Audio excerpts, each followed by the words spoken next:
ಮದುವೆಯಾದ ಮಹಿಳೆ ಇನ್ನೊಬ್ಬ ವ್ಯಕ್ತಿಯನ್ನು ಪ್ರೀತಿಸುವುದು ತಪ್ಪ? ಪ್ರಪಂಚದಲ್ಲಿ ಪರಿಪೂರ್ಣವಾದ ವ್ಯಕ್ತಿ ಯಾರೂ ಇಲ್ಲ. ನಿಜ ಹೇಳಬೇಕೆಂದರೆ ಇರಲು ಸಾಧ್ಯವೇ ಇಲ್ಲ. ಇಂದಿನ ದಿನಗಳಲ್ಲಿ ಸ್ತ್ರೀ ಪುರುಷರು ಮದುವೆಗೆ ಮುಂಚೆ ಹೇಗೆ ಇರಲಿ ಅದು ಮುಖ್ಯವಾಗಲ್ಲ. ಮದುವೆಯಾದ ಮೇಲೆ ಗಂಡ ಹೆಂಡತಿಯೊಂದಿಗೆ, ಹೆಂಡತಿ ಗಂಡನೊಂದಿಗೆ ಹೇಗೆ ನಡೆದುಕೊಳ್ಳುತ್ತಾರೆ ಎಂಬುದೇ ಮುಖ್ಯವಾಗುತ್ತದೆ.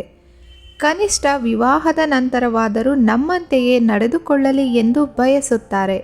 ಸ್ನೇಹಿತರೆ, ಪ್ರೇಮ ನಿಸ್ವಾರ್ಥವೇ ಇರಬಹುದು, ಆದರೆ ಪ್ರೀತಿಸಿದ ವ್ಯಕ್ತಿತ್ವಗಳು ಸ್ವಾರ್ಥವಾಗುತ್ತವೆ. ಯಾಕೆ ಹೀಗೆಂದರೆ, ಮದುವೆಯಾದ ಪ್ರತಿ ಪುರುಷರಲ್ಲೂ ಈಕೆ ನನ್ನವಳು, ನನಗೆ ಸೇರಿದವಳು, ನನಗೆ ಮಾತ್ರ ಸ್ವಂತ, ಬೇರೆಯವರನ್ನ ಕಣ್ಣೆತ್ತಿ ಸಹ ನೋಡಬಾರದು ಇಂತಹ ಭಾವನೆ ಇರುತ್ತದೆ.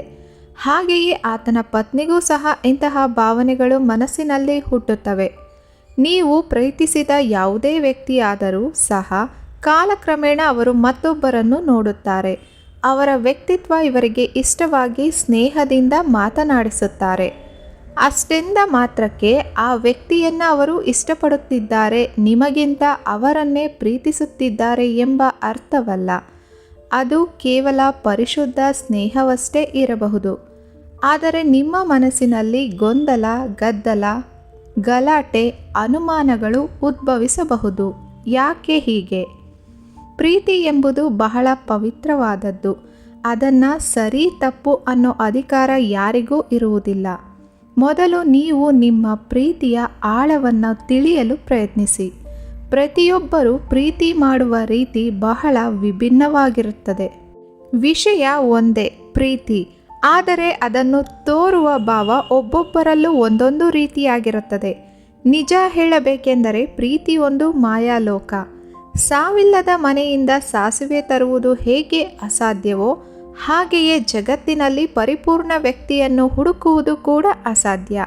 ಹಾಗಾಗಿ ಪ್ರತಿಯೊಂದು ಗಂಡು ಮತ್ತು ಹೆಣ್ಣು ವಿವಾಹ ಬಂಧನಕ್ಕೆ ಒಳಗಾದ ಮೇಲೆ ಒಬ್ಬರಿಗೊಬ್ಬರು ಪರಸ್ಪರ ಹೊಂದಾಣಿಕೆ ಮಾಡಿಕೊಂಡು ಒಬ್ಬರಿಗೊಬ್ಬರು ಆಸರೆಯಾಗಿ ಜೀವನ ಸಾಗಿಸಲು ಮಾನಸಿಕವಾಗಿ ಸಿದ್ಧರಾಗಿರಬೇಕು.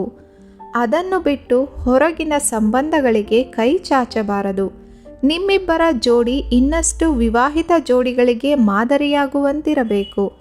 ಇದು ಕೇವಲ ಹೆಣ್ಣು ಮಕ್ಕಳಿಗೆ ಮಾತ್ರವಲ್ಲ, ಗಂಡಸರಿಗೂ ಇದು ಅನ್ವಯಿಸುತ್ತದೆ. ಪತಿ ಪತ್ನಿ ಇಬ್ಬರು ದಾಂಪತ್ಯವೆನ್ನುವ ವಾಹನಕ್ಕೆ 2 ಚಕ್ರಗಳಿದ್ದಂತೆ. ಒಂದು ಚಕ್ರ ಆ ಕಡೆ ಈ ಕಡೆ ಅಲುಗಾಡಿದರೂ ಇಡೀ ವಾಹನಕ್ಕೆ ಅಂದರೆ ಅವರಿಬ್ಬರ ಜೀವನಕ್ಕೂ ತೊಂದರೆಯಾಗುತ್ತದೆ. ಸಂಸಾರವೆಂಬ ಸಂಗೀತದಲ್ಲಿ ಶ್ರುತಿ, ತಾಳ, ಲಯ ತಪ್ಪದಂತೆ ನೋಡಿಕೊಳ್ಳುವುದು ಇಬ್ಬರ ಜವಾಬ್ದಾರಿ ಆಗಿರುತ್ತದೆ. ಸ್ನೇಹಿತರೆ, ಈ ಮಾಹಿತಿ ನಿಮಗೆ ಇಷ್ಟವಾಯಿತೆಂದು ಭಾವಿಸುತ್ತೇನೆ. ಈ ರೀತಿಯ ಇನ್ನಷ್ಟು ಉಪಯುಕ್ತ ಮಾಹಿತಿಗಳನ್ನು ತಿಳಿಯಲು ಮಾಯಾವಿ ಮನಸ್ಸು ಚಾನಲ್ನ ಸಬ್ಸ್ಕ್ರೈಬ್ ಮಾಡಿಕೊಳ್ಳಿ. ಕೇಳಿದ್ದಕ್ಕಾಗಿ ಧನ್ಯವಾದಗಳು.